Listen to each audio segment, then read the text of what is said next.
Hai Nakama Squad, kembali lagi bersama Nakama Aquatics. Sekitar 6 hari yang lalu, tepatnya 3 Oktober, ada sebuah perusahaan bernama PT Greenfields Indonesia yang melepas liarkan 15.000 ikan berbagai jenis ke sungai. Katanya sih, pelepasan ini sebagai upaya untuk pelestarian lingkungan. Pelepasan 15.000 ekor ikan tersebut dilakukan di Sungai Genjong. Sungai ini merupakan salah satu aliran yang mengarah ke peternakan sapi milik PT Greenfields Indonesia Farm 2 yang ada di Desa Ngadirenggo, Kecamatan Wingi, Kabupaten Blitar. Yang bikin ganjal adalah jenis-jenis ikan yang dilepas oleh perusahaan ini. Tercatat, perusahaan itu melepaskan ikan koi, nila, lele, gurame, kura-kura, cengor, gapi, sapu-sapu, lemon, patin, mujair, wader, uceng, Sumatera, sampai dengan Snow White.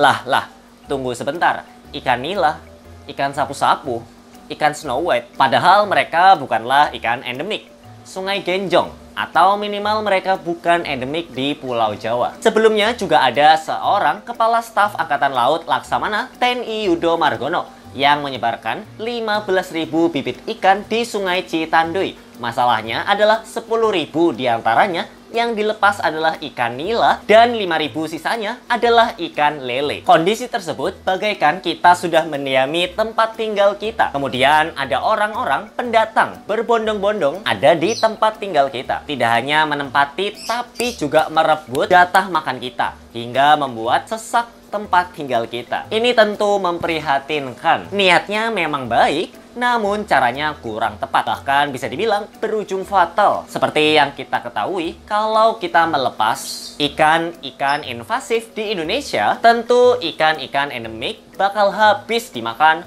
oleh waktu. Banyak yang bertanya, apa tidak melakukan riset terlebih dahulu sebelum melepas liarkan ikan-ikan tersebut ke sungai atau lingkungan? Salah satu yang paling menarik perhatian netizen tentu adalah ikan nila. Ikan ini kerap kali digunakan ketika ada semacam program melestarikan lingkungan khususnya sungai. Tak tanggung-tanggung seperti yang sudah disebutkan sebelumnya. Kalau jumlahnya dalam sekali program pelepasan bisa mencapai ribuan ekor. Bahkan dalam kasus tadi mencapai belasan ekor. Pada tahun 1969, ikan nila diintroduksi dari Afrika ke Indonesia. Dengan kata lain, sebenarnya ikan nila berada di Indonesia bukan sebagai ikan endemik, tetapi sebagai ikan introduksi. Nah, sebenarnya apa sih ikan introduksi itu?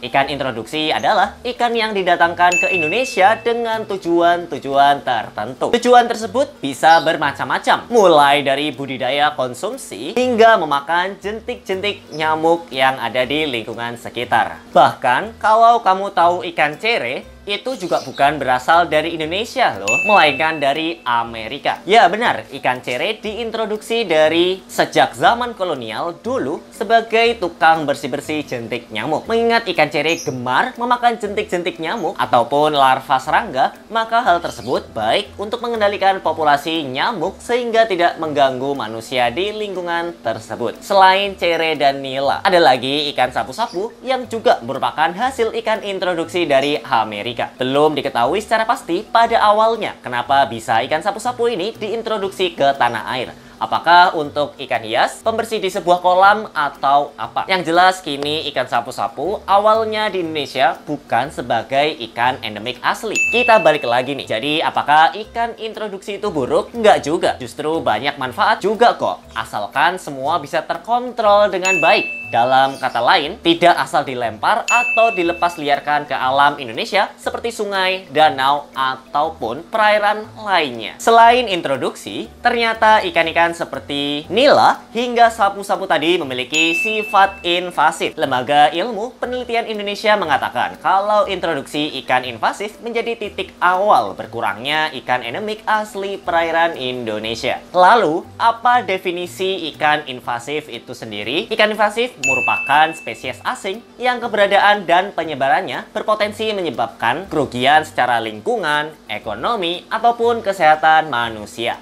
Karakteristik ikan invasif pun cukup banyak, mulai dari bersifat kompetitor, bersifat predator, kemampuan reproduksinya yang cepat dan tinggi, lalu kemampuan adaptasinya juga tinggi dari berbagai faktor lingkungan. Bisa membawa penyakit berbahaya, pemakan segala alias omnivora, pertumbuhannya juga cepat, mampu berhibridasi dan menurunkan sifat genetiknya, tidak ada predator alami, sampai dampak negatif terhadap kesehatan manusia. Wah, jadi jangan salah ya, definisi ikan invasif nggak sekedar predator doang, tapi memang banyak faktor-faktor lainnya. Ikan nila yang sudah kita bahas tadi berpotensi invasif karena punya karakteristik yang bersifat littoral, menguasai wilayah dan mempunyai peran yang luas. Sedangkan ikan sapu-sapu sendiri punya adaptasi yang tinggi hingga kemampuan adaptasinya tinggi di berbagai lingkungan.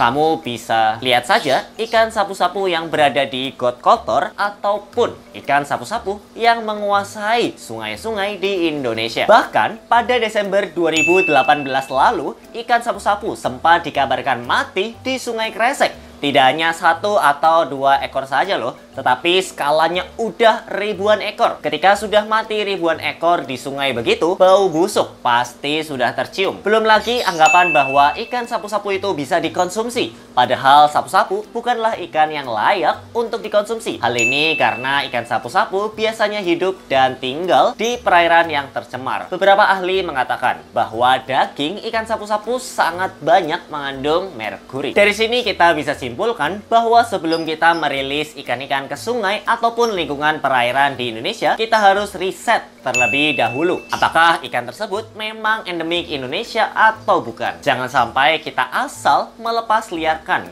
ikan tanpa tahu itu invasif atau tidak. Sudah banyak ikan yang menjadi invasif seperti nila, sapu-sapu, bahkan kalau kamu tahu ada lagi ikan yang namanya red devil hingga green terror. Wah, itu kayaknya juga lebih parah ya kan? Itu tadi pembahasan mengenai fenomena pelepas liaran atau perilisan ikan-ikan ke sungai Indonesia yang ternyata diantaranya ada ikan invasif. Semoga kita semua, baik individu perorangan, organisasi, instansi, ataupun perusahaan bisa lebih bijak lagi dalam melakukan hal ini. Kalau di sungai dekat rumah kamu, lebih cocok dilepasin ikan apa nih? Kamu boleh langsung aja tulis di kolom komentar ya. Jangan lupa like video ini dan subscribe channel ini. Serta nyalakan juga notifikasinya ya. Dan share video ini ke teman-teman kamu supaya ada nggak salah paham lagi nih mengenai ikan yang ternyata invasif di Indonesia. Sampai jumpa di video-video nakama akuatik selanjutnya ya. Dah.